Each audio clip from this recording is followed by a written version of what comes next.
खिल्ली उड़ाने वाली ननद। आकांक्षा की शादी किशनगढ़ नाम के गांव में धीरज के साथ हुई। घर में आकांक्षा के सास ससुर और एक ननद थी जिसका नाम था रुचि। वैसे तो घर में सब मिलजुल कर ही रहते थे, पर रुचि का स्वभाव थोड़ा अलग था। वो किसी भी व्यक्ति की कमियों की खिल्ली उड़ाती थी। एक दिन आकांक्षा और धीरज बाहर घूमने जा रहे थे। आकांक्षा ने बहुत ही अच्छी सी साड़ी पहनी थी। अरे वाह बहू, तू तो इस साड़ी में बहुत सुंदर लग रही है। थैंक यू मम्मी जी। तभी रुचि वहां आ जाती है। रुचि आकांक्षा को देखती है तो उसे उसकी साड़ी बिल्कुल भी पसंद नहीं आती।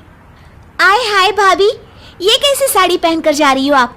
बिल्कुल भी अच्छी नहीं लग रही। लाल साड़ी में एकदम टमाटर लग रही हो। आकांक्षा को रुचि की इस बात पर बहुत गुस्सा आता है। ए रुचि, तुम इस तरह से मेरी खिल्ली मत उड़ाओ, समझी? छोटी हो छोटी ही रहो। मैंने तो जो कहा सच ही कहा। जैसे कि ये जो झुमके पहने हैं ना, इतने भारी। ध्यान रखना भाभी, कहीं कान ही ना कट जाए। आकांक्षा ये बात सुनकर और भी गुस्सा हो जाती है। धीरज बात संभालने की कोशिश करता है। चलो आकांक्षा, फिल्म के लिए लेट हो रहा है। मुझे नहीं जाना कोई फिल्म देखने। आकांक्षा नाराज होकर अपने कमरे में चली जाती है। उसके जाने के बाद सब रुचि को डांटते हैं। रुचि, तुम्हें बिल्कुल भी तमीज नहीं है कि किससे क्या बात करनी चाहिए। बस हर किसी का मजाक उड़ाती रहती हो। मैंने क्या कहा भैया? मुझे तो सच में भाभी के कपड़ों पर हंसी आई। फिल्म देखने से ज्यादा लग रहा था जैसे किसी शादी में जा रही थी।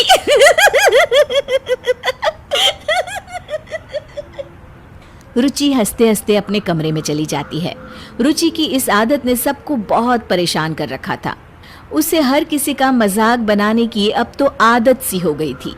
एक दिन आकांक्षा और उसकी सास टीवी पर अपना मनपसंद कार्यक्रम देख रहे थे। तभी वहां रुचि आ जाती है। क्या आप दोनों बेकार के सास बहू के सीरियल्स देखती रहती हो? कुछ समझदारी वाले भी सीरियल्स देख लिया करो ना। हमारी मर्जी है, हम कुछ भी देखें, तुम्हें उससे क्या?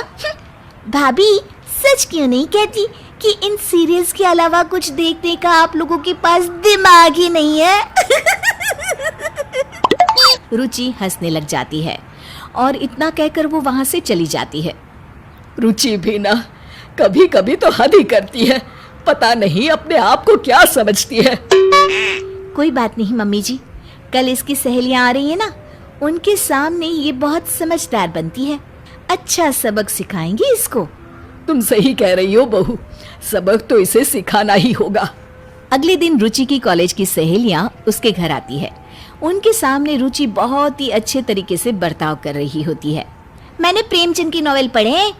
कोमल, गरीबी के ऊपर उन्होंने काफी अच्छी कहानियां लिखी है। तुम्हें तो साहित्य कला की काफी जानकारी है रुचि।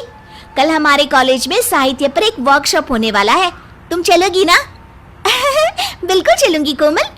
अरे राधिका, तुम तो कुछ ले ही नहीं रही हो। रुको, मैं तुम्हारे लिए कोल्ड ड्रिंक लेकर आती हूँ।